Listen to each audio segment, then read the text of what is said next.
जय शिव गुरु। प्रिय श्रोताओं, आप सुन रहे स्कंद पुराण और आज आप सुनेंगे स्कंद पुराण का भाग 64 तथा माहेश्वर खंड का भाग 63। श्रोताओं, पिछले भाग में आपने सुना कि ऋषि पुत्र ने अपनी माता को संसार के वास्तविक सार का वर्णन बताया। पिछले भाग का शेष भाग आप इस भाग में सुने, भाग 64 में।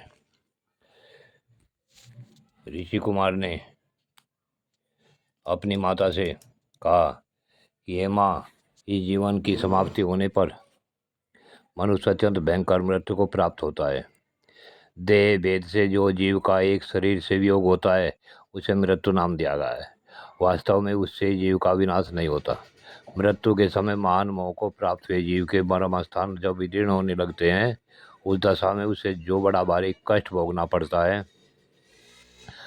मृत्यु जब मनुष्य को निगलने लगती है, उस समय वह हाथा था माँ था कांते इत्यादि रूप से पुकारता हुआ अत्यंत दुखी होकर रोता है। भाई बंधुओं के साथ छूट रहा है। प्रेमी जन उससे चोरी चारों ओर से घेर कर खड़े हैं। वह सूखते हुए मुख से गरम गरम लंबी सांस खींचता है। चारपाई पर चारों ओर बार बार करवट बदलता है। पीड़ा से मोहित होकर बड़े वेग से इधर उधर हाथ फेंकता है। खाट से भूमि पर और भूमि से खाट पर तथा फिर भूमि पर आना चाहता है। उसके वस्त्र खुल गए हैं, लज्जा छूट चुकी है, विष्ठा और मूत्र में सना हुआ है। कष्ट, कंठ, होठ और तालु सूख जाने के कारण बार बार पानी मांगता है। अपने धन वैभव के लिए इस बात की चिंता करता है कि मेरे मर जाने पर ये किसके हाथ में पड़ेंगे। पुनः कालपास से खींचे जाने पर उसका गला गुरगुराने लगता है और पार्श्ववर्ती लोगों के देखते देखते मृत्यु को प्राप्त हो जाता है। विवेकी पुरुष के लिए किसी के कुछ मांगना मृत्यु से भी अधिक दुखदायी होता है। मैंने तो इस समय यह अनुभव किया है कि मृत मनुष्य जीवित रहकर याचना करने वालों की अपेक्षा श्रेष्ठ है। आदि में दुख है, मध्य में दुख है तथा अंत में भी दारुण दुख प्राप्त होता है। दुखों की यह परंपरा समस्त प्राणियों को स्वभावतः प्राप्त होती है।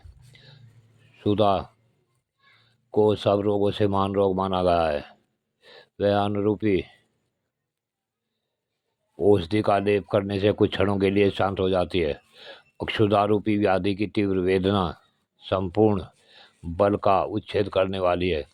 जैसे अन्य रोगों से लोग मरते हैं, उसी प्रकार क्षुधा से पीड़ित होने पर भी मनुष्य की मृत्यु हो जाती है। प्राय राजलक्ष्मी के मद से उन्मत्त होने के कारण नाउस आदि महाराज स्वर्ग का साम्राज्य पाकर भी वहां से नीचे गिर गए हैं। राजलक्ष्मी अपना अथवा धन ऐश्वर्य से भला कौन सुख मूल धन को गंवाकर ही भोगते हैं।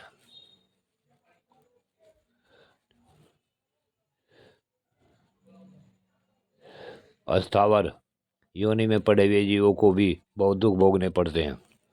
दावानल से जलना, पाला पड़ने से गलना, धूप और हवा से सूखना, कुल्हाड़ी से काटा जाना, उनके वलकलों छिलकों फलों का गिराया जाना तथा हाथी और अन्य जंगली जंतुओं द्वारा कुचला जाना आदि उनके लिए महान दुख है।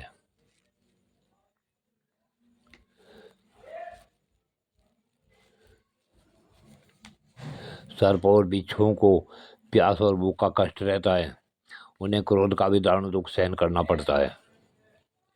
कीड़े आदि का अकस्मात जन्म होता है और अचानक ही उनकी मौत हो जाती है, अतः उनका दुख भी कम नहीं है।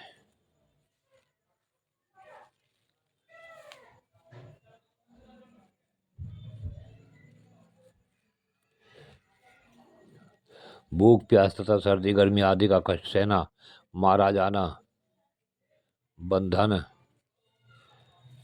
में डाला जाना और डंडे आदि से पीटा जाना, नाक का छेदा जाना, चाबुक और अंकुश की मार पड़ना आदि उनके महान क्लेश हैं। इनके अतिरिक्त बोझ ढोने का भी उन्हें बड़ा भारी कष्ट है।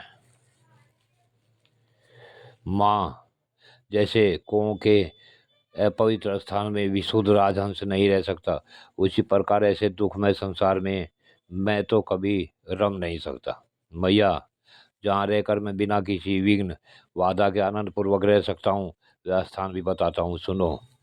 हे माँ, अविद्या रूपी वन को तो बड़ा भयंकर है, उसमें नाना प्रकार के क्रम में बड़े बड़े वृक्ष खड़े हैं।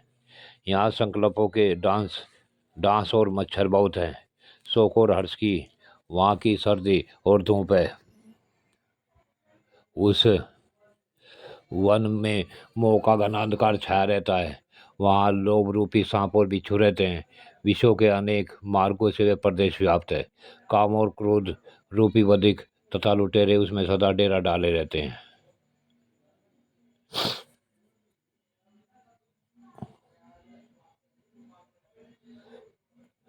आज की कथा यहीं पूर्ण होती है। प्रिय श्रोताओं, आगे का शेष भाग अगले भाग में सुनेंगे। जय शिव गोरक्ष।